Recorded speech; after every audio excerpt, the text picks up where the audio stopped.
1500 उम्मीदवारों का चयन और शॉर्टलिस्टिंग AIMIM द्वारा मुंबई में आयोजित रोजगार मेले में किया गया।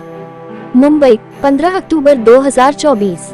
भारत में बढ़ती बेरोजगारी दर से निपटने के एक महत्वपूर्ण प्रयास के तहत ऑल इंडिया मजलिस-ए-इत्तेहादुल मुस्लिमीन AIMIM के अध्यक्ष श्री रईस लश्करिया ने मुंबई के जोगेश्वरी पश्चिम के किएदार ग्राउंड में सफलतापूर्वक एक रोजगार मेले का आयोजन किया।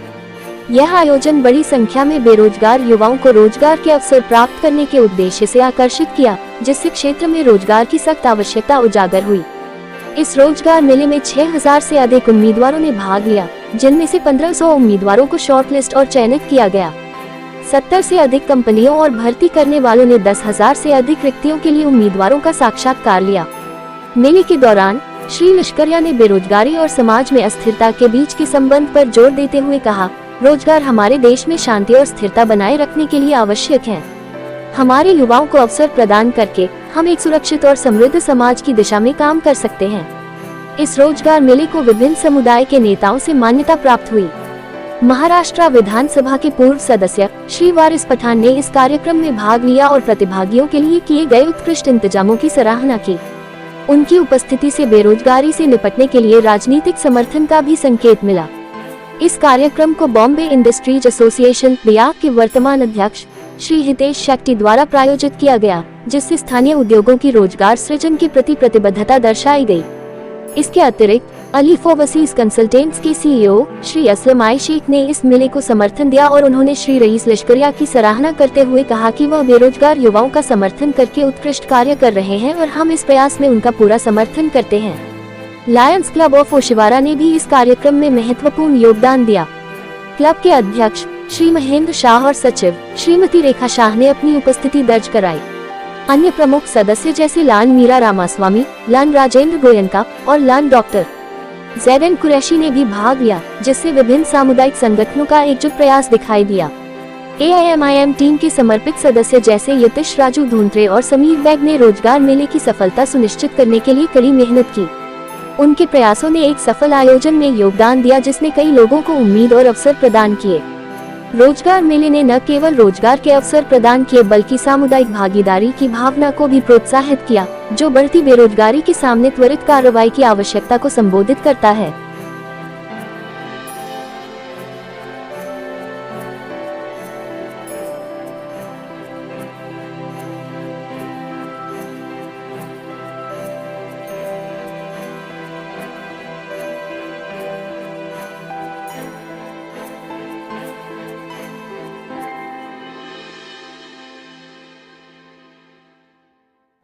सब लोग पैसा मांग रहे थे, पर मुझे इनका एडवर्टाइज दिखा तो मैं यहाँ पर आया और मुझे जॉब सिलेक्शन मिल गई है। Thank you sir. मुझे जॉब मिला और थैंक यू सो मच। मैं बहुत टाइम से घूम रही थी और पैसा वगैरह जॉब के लिए मांग रहे थे, इसलिए यहाँ पे आई, मुझे जॉब मिला और मैं इंटरव्यू के लिए जाऊँगी। इनका बहुत थैंक यू और गॉड ब्लेस यू रईस भाई, एंड आपको अल्लाह अच्छी तरक्की दे और अच्छी कामयाबी दे। Thank you.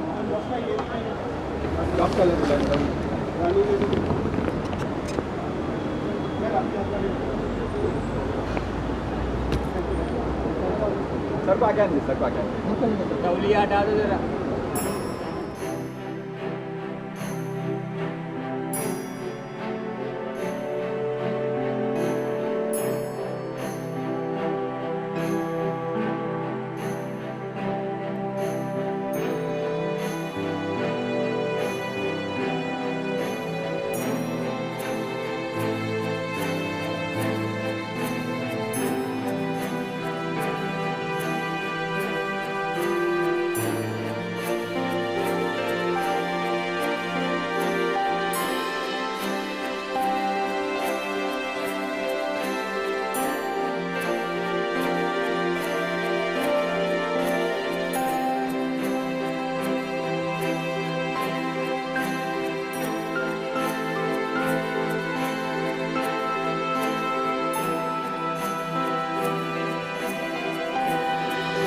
मजलिस-ए-इत्तेहादुल मुस्लिमीन की जानिब से आज यहाँ पे हम लोगों ने जॉब मेला का आयोजन किया हुआ है। आज जॉब मेला का आयोजन हमें इसके लिए करना पड़ रहा है, कहीं ना कहीं हम देख रहे हैं कि हमारे जो बच्चे हैं 10वीं 12वीं 15वीं या ग्रेजुएट पोस्ट ग्रेजुएट बच्चे, उनको कहीं भी जॉब मिल नहीं रही है।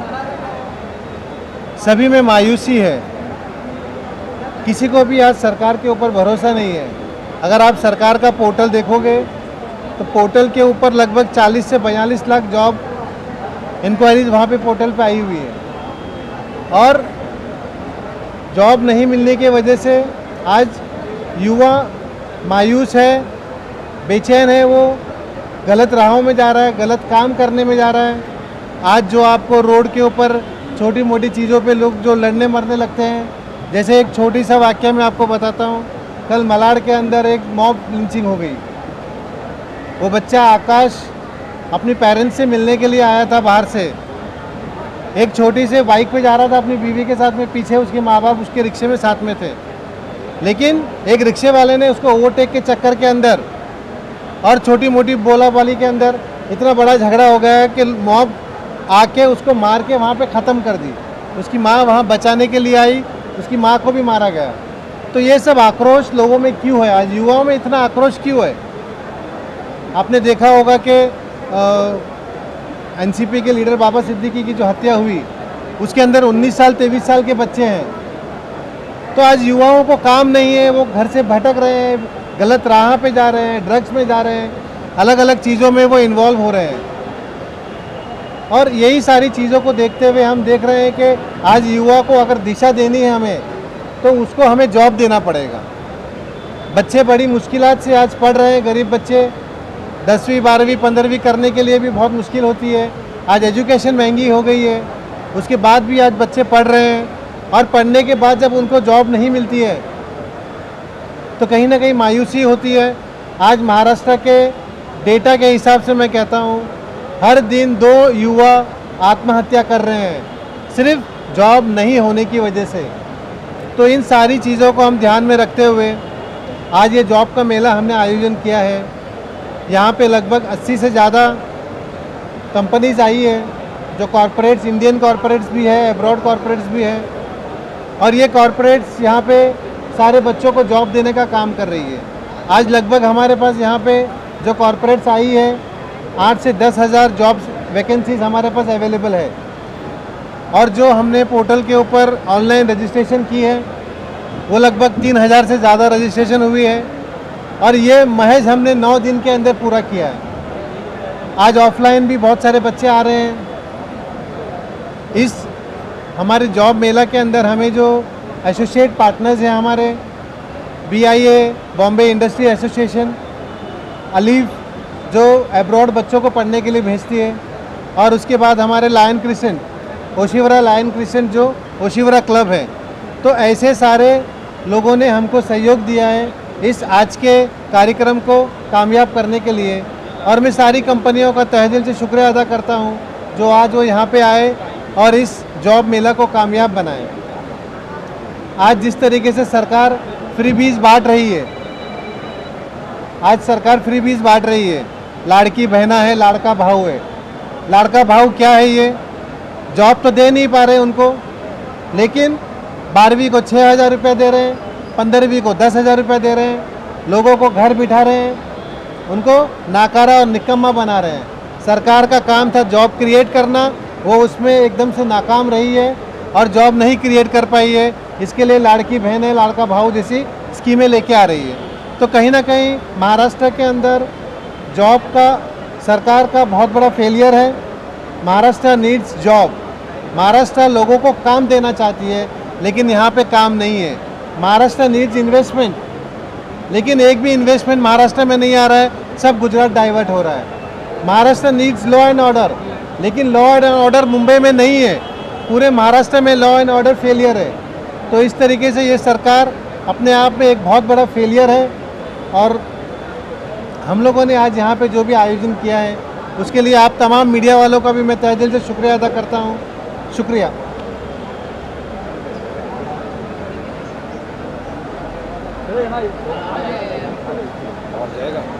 आवाज़ आ रहा था ना?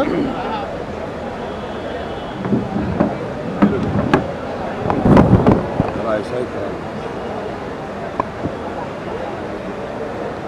आज मुंबई मजलिस इत्तेहादुल मुस्लिमीन की जानिब से जॉब मेला रखा गया है। मुंबई के हमारे सदर जनाब मोहतरम रईस लश्कर साहब ने बहुत मेहनत की और आज इस जॉब मेला का आयोजित किया है। यहाँ पर सब उपस्थित हैं। हमारी मुंबई की महिला प्रेसिडेंट रिजवान आपा है, तमाम नासिर भाई वगैरह सब मौजूद है। पूरा मुंबई की मजलिस इत्तेहादुल मुस्लिमीन की टीम आपको यहाँ दिख रही है। लेकिन आज मैं बताऊँगा सबको एक बात कि ये जो आज का प्रोग्राम रखा गया है, इसको असल में कहते हैं सोशल वर्क। ये हर पॉलिटिकल पार्टी का मुद्दा उद्देश्य ये होना चाहिए, हम अगर सियासत में हैं या हम कोई सोशल कार्य करते हैं तो हमारे सोशल कार्य से और हमारी सियासत से क्या फ़ायदा होना चाहिए लोगों को। तो वो फ़ायदा है रोज़गार प्रोवाइड करना, जॉब प्रोवाइड करना, जो आज के युवा की सबसे बड़ी समस्या है। देखिए, मोदी जब आए थे सत्ता में, उन्होंने कहा था करोड़ों युवाओं को हम रोज़गार दे देंगे। लेकिन आज देश की हालत ये है कि आप डेटा उठा के देख लेंगे तो करोड़ों युवा बेरोज़गार घूम रहा है पूरे देश के अंदर। सरकार के पास कोई नीति नहीं है उनको जॉब देने के लिए। आज युवा पढ़ता है, मेहनत करता है, लेकिन जब जॉब के लिए जाता है, जॉब नहीं है उसके पास। आज यहाँ पर तकरीबन 80 से ज़्यादा कंपनीज आई है, मल्टीनेशनल कंपनियाँ भी उसमें हैं जो जॉब प्रोवाइड करेगी। तकरीबन 5000 लोगों ने ऑनलाइन रजिस्ट्रेशन किया है। तकरीबन 10 से 12 हज़ार लोग डायरेक्ट आ रहे हैं ऑफलाइन। तो समझिए, अगर हमारी एक मुहिम से अगर 10,000 लोगों को भी रोज़गार मिलता है तो 10,000 लोगों के साथ सोचिए, एक एक परिवार का अगर आप 5 आदमी भी गिनिए, एक आदमी को जिसको जॉब मिलता है उसके साथ 5 पेट लगे हुए हैं। अगर आप 5 आदमी गिनिए तो 50,000 लोगों का पेट भरेगा जॉब मिलने से। यह कार्य हम लोगों की सेवा करने में मानते हैं। इसीलिए मजलिस का है our work is our identity. आज बेरोज़गारी की वजह से लोग भटक गए, युवा भटक गया है, कोई ट्रक पे चला गया है। आम दिन सुनते किसी ने आत्महत्या कर ली, किसी ने किसी का कत्ल कर दिया, किसी ने अपनी माँ से पैसा मांगा, माँ ने पैसा नहीं दिया, उसने उसे कत्ल कर दिया क्योंकि घर में बैठा था, बेरोज़गार था। तो बेरोज़गारी सबसे बड़ी बीमारी है आज की तारीख में देश में। और ऐसी बीमारी को ख़त्म करने के लिए रईस भाई ने जो मुहिम चलाई मुंबई के अंदर, ये बहुत सराहनीय है। मैं मुबारकबाद पेश करूँगा मुंबई प्रेसिडेंट को, रईस भाई को, तमाम टीम को जिन्होंने इसमें कार्य में शामिल हुए। मैं शुक्रिया अदा करूँगा उन तमाम कंपनियों का, मल्टीनेशनल कंपनियों का। जैसे अभी बताया, अलिफ करके जो है बाहर एजुकेशन देते हैं लड़कों को ऐसे पढ़ा के, वो भी एक बड़ी काम है। अगर यहाँ कोई पढ़ के बाहर जॉब करना चाहता है विदेश के अंदर, तो भी कंपनी उसको रिक्रूट करेगी। यहाँ अगर जो लड़का, जिसको समझो कोई ड्राइवर की भी नौकरी नहीं मिल रही है कहीं पर, जिसके पास ड्राइविंग लाइसेंस है, उसको यहाँ पर जॉब मिलेगा। कोई लड़का जिसने केटरिंग में काम किया है, जिसके पास केटरिंग के लिए जॉब नहीं है, उसको यहाँ से होटलों के अंदर, रेस्टोरेंट्स के अंदर काम मिलेगा। कोई इंटेलिजेंट इंजीनियर बन गया लेकिन उसके पास जॉब नहीं है, उसको यहाँ पे हमारी कंपनियाँ जो है वो जॉब प्रोवाइड करेगी। टीचरों के लिए सुविधा है, यहाँ पर अगर कोई आया है, पढ़ा है, जिसने बीएड किया है, जिसको जॉब नहीं मिल रहा है, यहाँ पर वो भी है जो उनको प्रोवाइड करेंगे। यहाँ आना है, इंटरव्यू देना है, इंटरव्यू लेके यहाँ पे जॉब दिया जाएगा। आप बताइए, इससे बेहतर कार्य मैं समझता नहीं हूँ कोई हो सकता है। ये जुमलाबाजी नहीं है। जुमलाबाजी में तो मोदी सरकार का आपने देखा कितना डिमोशन हो गया है। 2014 में मोदी ने कहा था 15 लाख रुपया तुम्हारे अकाउंट में जमा करेंगे। अब कितना गिरे वो? 2024 में 15 लाख की जगह 1500 रुपया जमा कर रहे हैं आपके खातों के अंदर लाडली बहन। हर साल 2 करोड़ जॉब देंगे, वो भी किसी को नहीं मिल रहा है। हर साल 2 करोड़ जॉब, वो भी किसी को नहीं मिल रहा है। कितनी बहनें बैठी हुई अकाउंट खोल के, खाते खोल के। मतलब चुनाव आने के पहले इनको लगता है कि रेवड़ी बांटना चाहिए। क्यों? चुनाव के पहले आपको नहीं पता था कि हमारी बहनों को ज़रूरत है पैसों की? चुनाव के पहले तो आप अपनी तिजोरियाँ भरने में बिजी थे। आपको अपनी गद्दी की फिक्र थी, आपको अपनी तिजोरी की फिक्र थी। मगर वाकई में अगर कोई काम करके आया है आपके बीच में आज, तो जॉब फेयर के जरिए आप देख सकते हैं। मैं चाहूँगा कैमरामैन से भी सबको दिखाएं यहाँ पे किस तरह से इंटरव्यू हो रहा है। पूछिए एक एस्पिरेंट को कि बेटा तुमने अप्लाई किया था, कहाँ अप्लाई कर चुके हो तुम, कितने साल से कोशिश कर रहे हो तुमको जॉब नहीं मिला, मगर यहाँ आपने अप्लाई किया, मुझे यकीन है इंशाल्लाह बहुत जल्दी उनको जॉब मिलेगा। तो ऐसे कार्य होने चाहिए। देखिए, चुनाव आते हैं जाते रहेंगे, मगर अगर युवा का अगर हम भविष्य बनाते हैं, तो भविष्य बनाने वाली बात है। आज यहाँ से कोई जॉब पे जाएगा, कल प्रमोशन होगा, कल मैनेजर बनेगा, एग्जीक्यूटिव बनेगा, डायरेक्टर बनेगा, हो सकता है किसी बड़ी कंपनी का चेयरमैन बन जाए यहाँ से। तो खुशी हमको होगी। तो चलो अल्लाह ने हमको इस लायक बनाया कि आज हम किसी के काम आ सके, किसी को हम जॉब प्रोवाइड कर सके। तो आज ये मुद्दा सियासती नहीं है, ये एक सोशल कॉज है।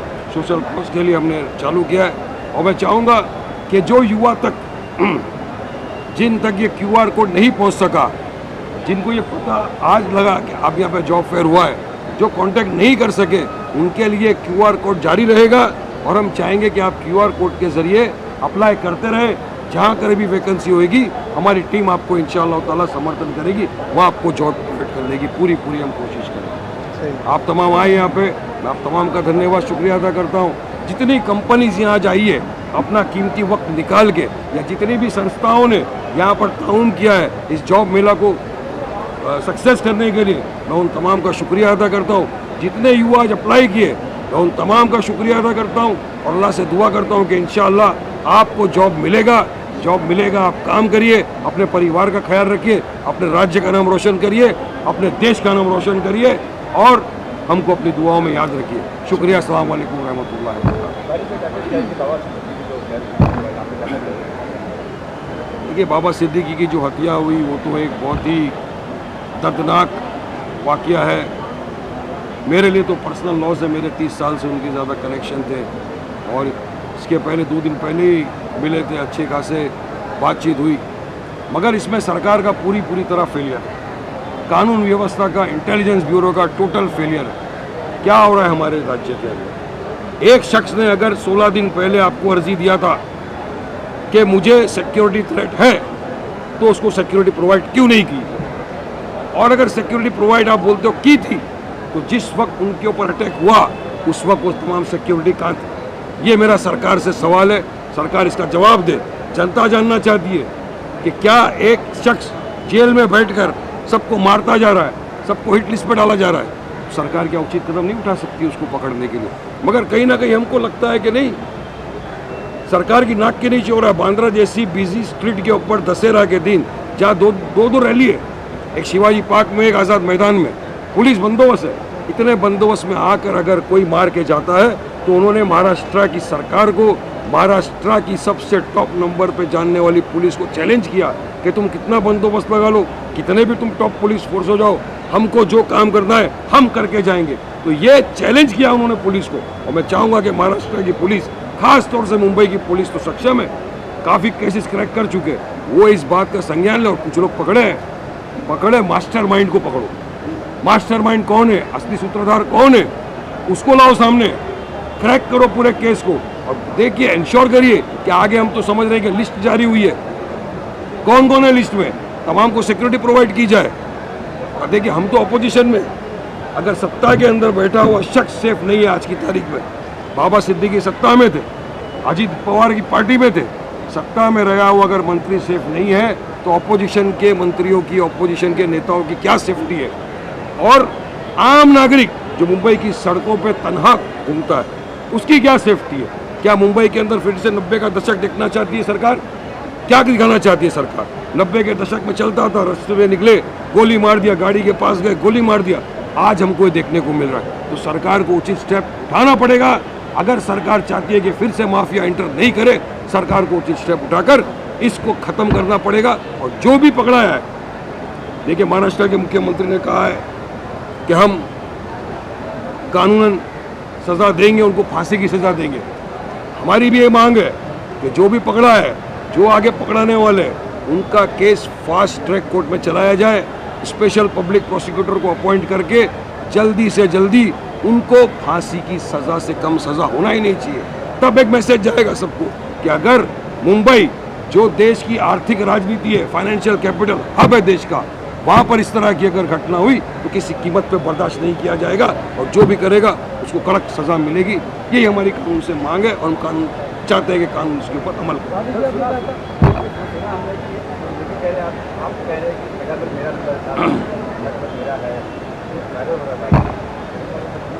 अरे भाई साहब, मौत से किसकी रिश्तेदारी है? आज उसकी तो कल किसी अपने की भी बारी है। सही बात है, कोई भी हो सकता है। हम भी तन्हा घूमते हैं, हम भी रोज बात रखते हैं, हम माइनॉरिटी की तरफ से लड़ते झगड़ते हैं टीवी पे, स्टेजों पे, हर माध्यम पे। और हमारे साथ तो हो चुका है ना हमारे पार्टी के सदर बैरिस्टर असदुद्दीन ओवैसी साहब के ऊपर यूपी के चुनाव के बाद फायरिंग की गई थी, उसके बाद उनको सिक्योरिटी प्रोवाइड किया गया। तो हम लोग भी तनहा घूमते हैं। अगर सरकार इंटेलिजेंस क्या कर रही है, इंटेलिजेंस ब्यूरो को पता होना चाहिए क्या चल रहा है राज्य के अंदर, देश के अंदर। तो सरकार का फेलियर है तो कुछ भी हो सकता है, मैंने क्या गलत बोला? तो सरकार की जवाबदारी बनती है हर इंसान को प्रोटेक्शन प्रोवाइड करना, और अगर आप नहीं कर सकते छोड़ दीजिए, रिजाइन करके घर चले जाइए। किसने रोका है आपको? संभालना, कानून व्यवस्था मेंटेन करना राज्य सरकार की जवाबदारी है, दायित्व बनता है सरकार।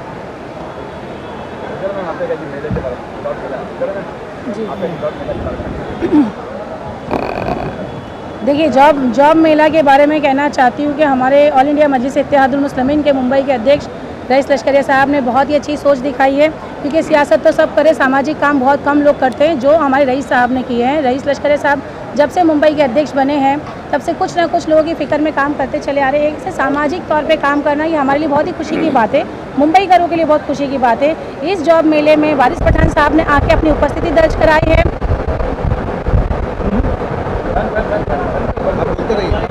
इस जॉब मेले में आके हमारे वारिस भाई ने अपना वक्त दिए और लोगों को एक संदेश दिए, तो हमें बहुत ही खुशी है कि हमारे नेता भी हमारे साथ है।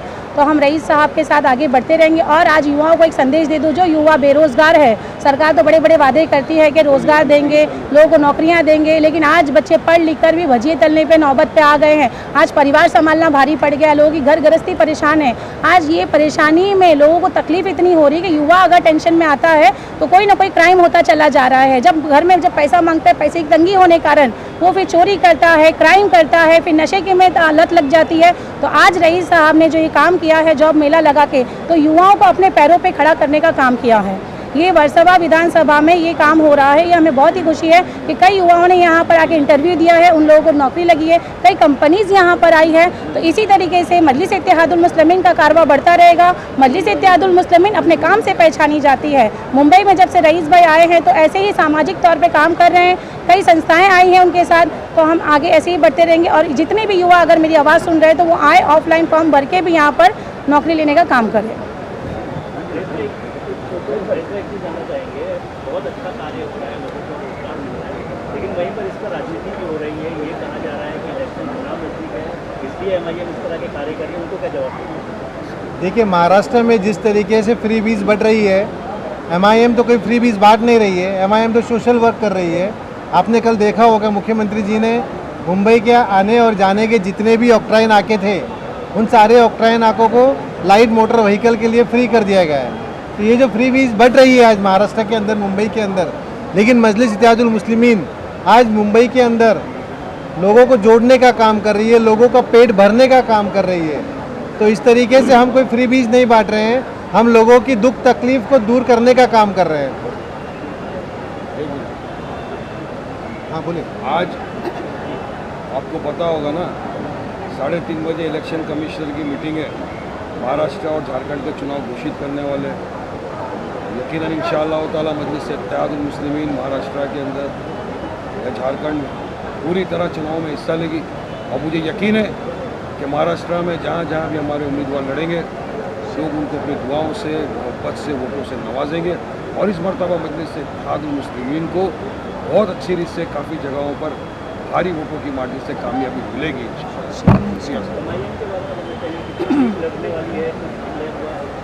देखिए, कितनी सीट लड़ेंगे, कहाँ से लड़ेंगे, कौन कौन लड़ेगा, ये तमाम सीटों की बात हमारे पार्टी के सदर बैरिस्टर असदुद्दीन ओवैसी साहब डिसाइड करेंगे।